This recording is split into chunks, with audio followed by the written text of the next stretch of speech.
Welcome to HBCU 101. I had all them no's, but I got that one I didn't give up.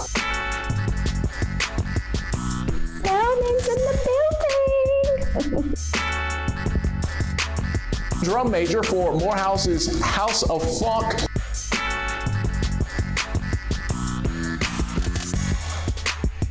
What's up, everyone, and welcome to HBCU 101. I am your host, Jaleel Thurman.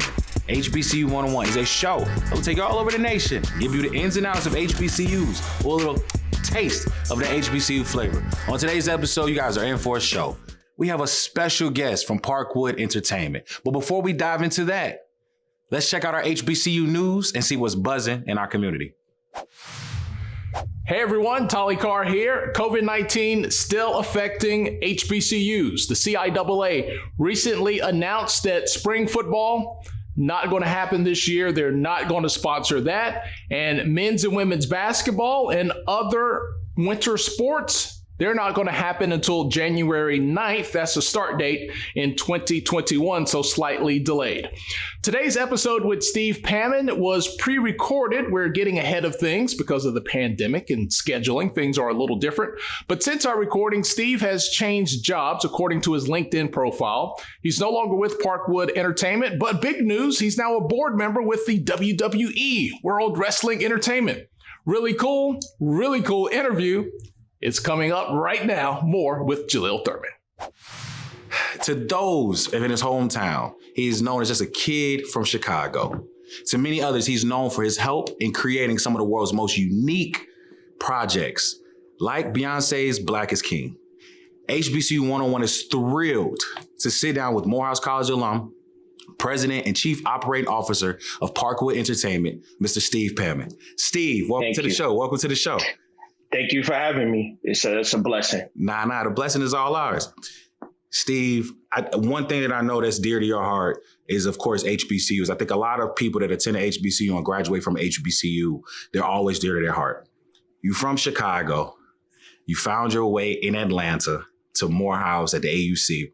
How did that happen? I mean, it's a lot of HBCUs you passed along the way. You could have stayed home and went to a number of schools in the state. How did you get to Morehouse, and what was that experience like? Yeah, it was actually a real blessing. One of the lucks that I had is that a good friend of mine, his church went on an HBCU tour. So I was already signed up to go to the University of Illinois. Once basically spring break came, my senior year, that's how late in the process it was, I decided to spend time with my friends and go on the HBCU tour, not knowing what to expect at all. Ended up seeing the campuses in Nashville, Tennessee, Tennessee State, Fisk, went to Atlanta, the Atlanta University Center, went to Tallahassee, Florida A&M, DC Howard, et cetera. But when I set foot on Morehouse's campus, I knew it was something special because as a Black man, particularly from the South Side of Chicago, I had never seen the diversity of Black men that I saw at Morehouse, meaning everything, from geographic, from sexual preference, from demeanor, just everything I saw was a potpourri. And it just, to me, it really elevated what my exposure was. And I was the type of person where I don't consider myself first in anything, but I don't want to be last in anything either. I want to be right in the middle. And what I saw is that average brother at Morehouse was just on a different level from what I was exposed to. And I felt like I needed to be a part of that. Okay, now I can agree. I can attest to that. Now, I didn't go to Morehouse. I went to Virginia State. However, I could understand that feeling and that love when you first step foot on a campus and how it's like, nah, this is home. This is going to be my home for the next 4 years. Now, speaking of that, what was your experience like at Morehouse? I know a lot of people are always trying to understand just the HBCU experience itself, but Morehouse is one of those distinct HBCUs. So can you walk us through your 4 years? Absolutely. So, the truth of the matter is I was so excited to go to Morehouse, but I really didn't understand Morehouse until I got there. I knew the superficial part of it, to the point I was making, just good Black men being together. But what I realized, I have to be real honest, is that you're only as good as the crew you're with. Right. And what Morehouse gave me is a real understanding of self, because I then, after the diversity of all these different Black men being in one place, you come together, you're sort of shocked by that. One of the things it allowed me to do was take on that. So, I understood some of the swag and demeanor from New York. I was able to get the laid back thing from LA. I was able to see my partners in Seattle kind of come up. So I was able to sort of blend that in. So my experience became a real potpourri. So that was one piece. The second big piece was being in Atlanta. I went to Morehouse from 87 to 91. Okay. And so that was to me a real birth of what I call the second renaissance of Atlanta. So having a city that you go to school in the middle of a city, it's its own little world, but it's in the middle of a city where the mayor is Black, the police chief is Black, the fire chief is Black, the city council is Black, the banks are Black. And so what happens is that all of a sudden being Black didn't matter anymore. Right. It wasn't special. Right. So it was like someone just took that away from me and was just like, okay, bro, you got to do it. Yeah. Like it ain't, it's no part of that.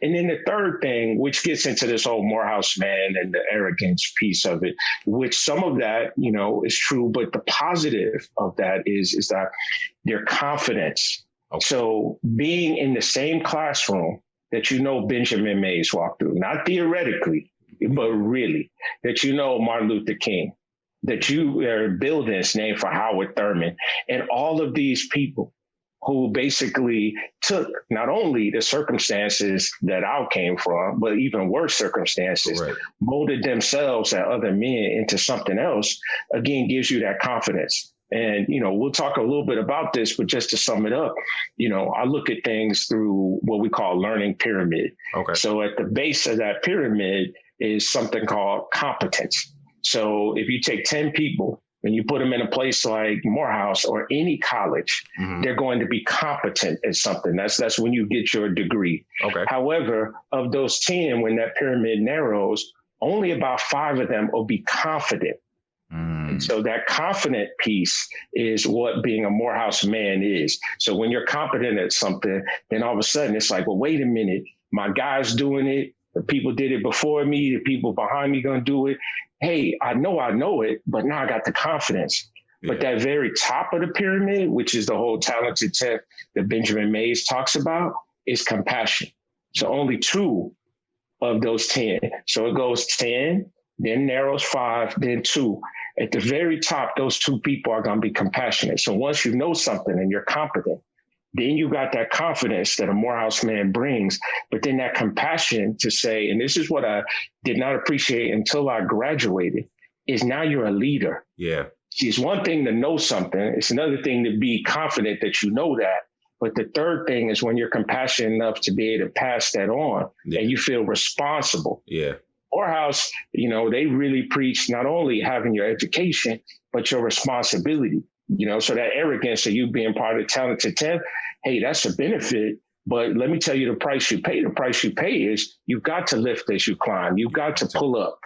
Right. And so to me, it gave me education in terms of my experience, but it really transformed me, as a third parent, if you will. Okay. It's like, brother, this is what you actually have to do. Yeah. So independent of your career and your resume, Morehouse taught me how to move. Yeah. And speaking of that, what I want to dive into after the commercial break is how you've been able to move, right? From HBO, the NFL, a time where things that you've been able to move. But I think that Morehouse confidence, that compassion is what helps you do that. So, but we're going to dive into that when we return.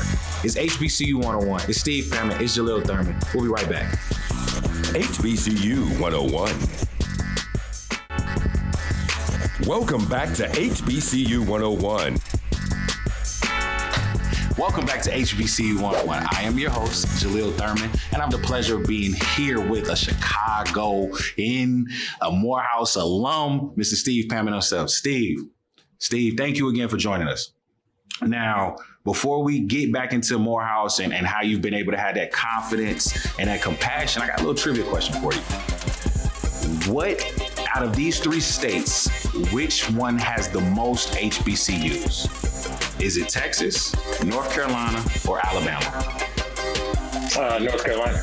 It is not actually North Carolina. Yeah, okay. North Alabama? Carolina. Wow. Yeah, it's actually Alabama. It's actually out of You got me. It's okay. But you know what? But here's the thing. That's proof that no matter who you are, you got to go back and get that education. Yes, you do. Yes, you do. You know, so that's wonderful. Now let's get back into the Morehouse man. Let's talk about your compassion, your confidence. You've had an amazing career. I tell people one of the biggest business advice, piece of business advice I ever got was that relationships beat transactions. And so develop your relationships. And so even though it may seem like I've had a number of different brands that I've been able to associate myself with, truth be told, I've done the same job since I got out of business school. So out of Morehouse, I was an investment banking analyst at Merrill Lynch, which is now Bank of America. I went to Stanford Business School, but out of Stanford, I joined a consulting firm, McKinsey & Company, and you may be familiar with McKinsey. But at McKinsey, I was trained to basically look at problems that corporations had and develop businesses to solve those problems. Left there because of a relationship with the senior partners and went to AOL Time Warner. That became Time Warner. Time Warner is made up of a number of different divisions, including HBO. So went to HBO to help them solve the problem. And the biggest problem was, how do you grow in a media environment? So taking advantage of interactive TV, video games, video on demand, the digital businesses. Did that for them. And turns out the head of Goldman Sachs's entertainment analyst group, Anthony Noto, who's now the CEO of SoFi, became the chief financial officer at the NFL. Anthony asked me to join him at the NFL. From the NFL, left to JP Morgan Chase and worked with people I worked with at McKinsey to help them expand into sports and entertainment.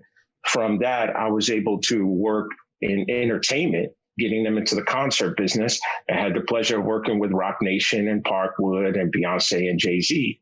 Again, the relationships from that allowed me to work at Parkwood. Gotcha. But the key thing is that even though Parkwood at the current part of my career is totally different from the business of investment banking at the start of my career, the actual day-to-day is quite similar, which is, what are we trying to accomplish?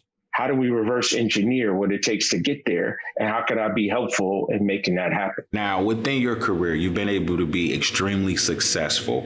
Before we dive into where you are now today and what you have working on, what outside of relationship building, what has also been the key to your success?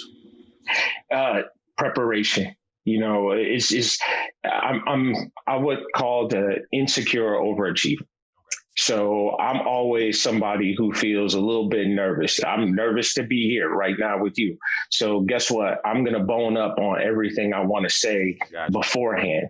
Right. And so I tell people all the time, I had the good pleasure of interacting with a number of professional athletes over time. And they'll tell you, despite what Allen Iverson said, practice actually makes the performance in the game. Yeah. So I'm one of those people that I actually love what I do. Mm-hmm. So there is no day off for me. If there's time away from work, but there's no day off. And what do I mean by that is that if we're going to do something like Black is King, I'm not only researching what I need to understand about what the film is going to be about. I'm researching parts of the African diaspora that the film isn't going to touch, just in case. I'm leaning on the creatives to do that, but I want to understand the history of the Walt Disney Company. Why did they do Disney Plus? Where's the org chart?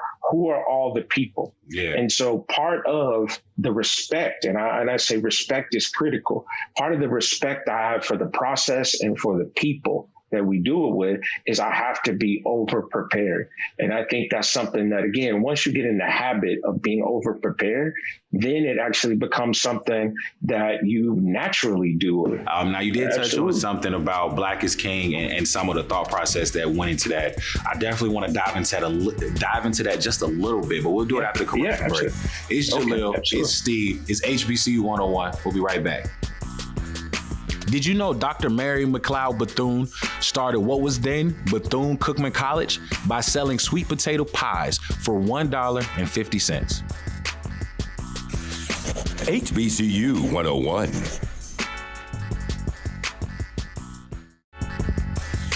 Welcome back to HBCU 101. Welcome back to HBCU 101. It's Jalil, it's Steve Pamon.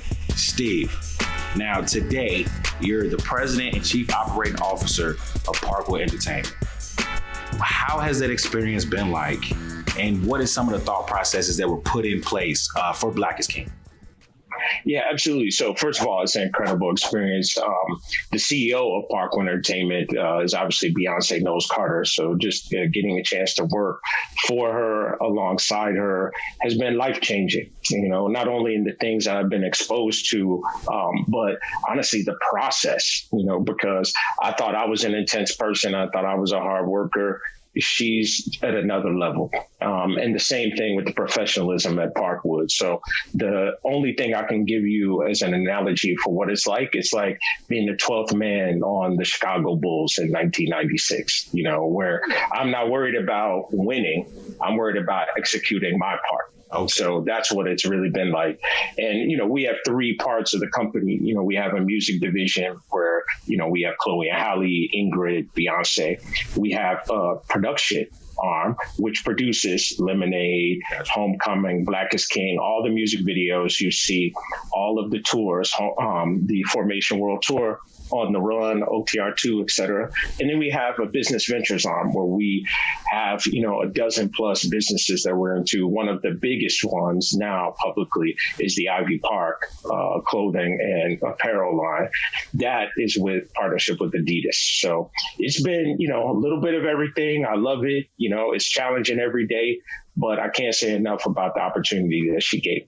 I got you. And it sounds like you're having fun. If anything, it's Well, listen, the example I'll give you is it's like when you go to Six Flags and you ride the biggest coaster in the world. There's a lot of scary parts to that coaster, but overall, it's fun. Good time. There you go. Now, one of the good times, I'm sure, and it might not necessarily been during the process, but I think to see the reactions of the fans and the love from everyone in the world is the production of Black is King. Just give us a little bit about, some of the preparation and just some of the thought processes that were behind that and making such an amazing project. Yeah, well, honestly, I can't speak to the broad because there's so many people, especially Beyoncé, who were a part of that. But I can tell you from my perspective, there were two things. One is that the ambition. The ambition to not only do something that was visually spectacular, but, to do something that candidly brought positivity to not only African Americans, but African people worldwide. It's not an easy thing to do. Everybody says they want to do something like that.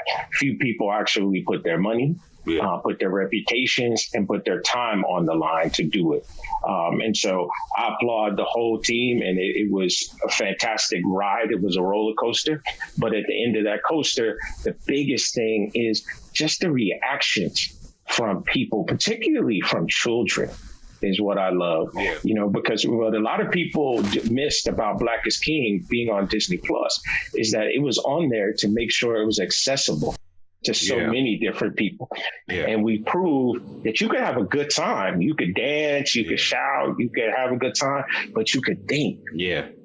A lot of people want to either write a think piece or, they want to DJ at a club.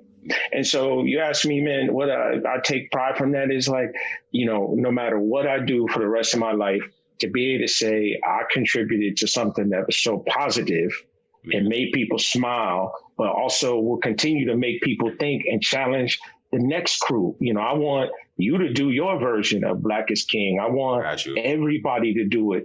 And if you do it, you know what, candidly, that means the blessing's going to keep coming our way. Yeah, no, I totally agree. And you all were able to put such an amazing piece together that I think really transpired and really touched everyone. Like you said, from the ages of 8 to 80, right? So Steve, now it's time to play a game we call I Got 5 on it. I Got 5 on it is this or that questions, and you choose who or what you may have 5 on. All right? It's real. All right. Got you. Okay. First up, which HBCU themed movie would you put 5 on? Drumline or Stomp the Yard? Drumline. Okay, that was easy. That's Drumline. I got you. Another one. Now, if you had to choose someone to make a verse for you in a song, who would you choose? Would you put 5 on 2 Chainz, or would you put 5 on Common? Oh, comment from the crib, Chicago, without question. It's Rashid. it's only right. Self-explanatory. It's only right. Self-explanatory. And by the way, I'm a big Change fan. You know what I'm saying? But it's self-explanatory. Nah, definitely. I felt that hometown love was going to be a little different. Yeah, absolutely. Now, without question. But two of my favorite artists. Got you. Now, Steve, before we let you go, let the world know where they can find you or where they can keep up with what's going on between yourself and Parkwood Entertainment. Yeah, so with Parkwood Entertainment, Beyonce.com, simple. That's where we have with me, I'm not that original. You can do @Steve Pamon on Instagram, and you can find out, what's going on with me. Steve, thank you so much for joining the show. It's been a pleasure having you. Being from Chicago, I definitely can just relate to a lot of the things, and I appreciate you for taking time to join the show. I appreciate you for having me. Thank you. It's Jalil, it's Steve, it's HBCU 101. Stay tuned. HBCU Wall Street's 101's wealth tips for today. 1, invest your spare change. 2, spend 30 minutes a day reading. 3, track your spending. 4, have more than one stream of income. HBCU 101. Welcome back to HBCU 101. Today's Wear Brim Spotlight is Morgan State University alumna Candace Nicole. Candace Nicole Public Relations is a boutique public relations agency that has been crafting and sharing Black stories for 13 years. Their focus is to involve, influence, and inspire the public as the client's story is their business. If you know someone who should be featured on the Wear Brim Spotlight, please email us at info@hbcu101.com. And that's it for today's episode of HBCU 101. I'd like to send a special thanks to Mr. Steve Pamon for joining the show. We talked everything from Parkwood Entertainment, Black is King, Morehouse, and, of course, the South Side of Chicago. For the entire crew, I am your host, Jalil Thurman. I'll see you next week.